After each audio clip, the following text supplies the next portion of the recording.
कोल्हापूर परिक्षेत्रातील बहुतांश नद्यांना पूर आलाय. नागरिकांनी घाबरून जाऊ नये. पूरस्थिती नियंत्रणात आहे. प्रशासकीय यंत्रणासह पोलीस प्रशासनही तुमच्या सोबत आहे.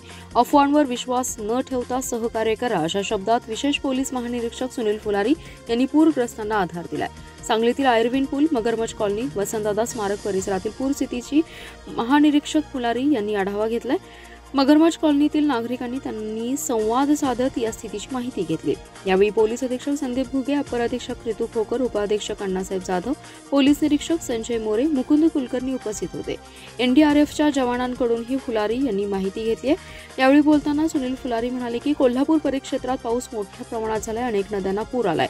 एनडीआरएफ, लष्करासह जिल्हा प्रशासन, महापालिका आणि पोलीस यंत्रणा पूरग्रस्तांच्या सुरक्षिततेसाठी काम करत आहेत. नागरिकांनी यंत्रणांना सहकार्य करावे. सध्या पूरस्थिती नियंत्रणात असून पुराशी मुकाबला करण्यास पोलीस सक्षम आहेत. नागरिकांनी कोणत्याही अफवांना बळी पडू नये. तरुणांनी सेल्फीच्या नादात स्वतःचा जीव धोक्यात घालू नये. पोलिसांच्या निर्देशांचं पालन करावं. पूरग्रस्त नागरिकांनीही घरी परतण्याची घाई करू नये.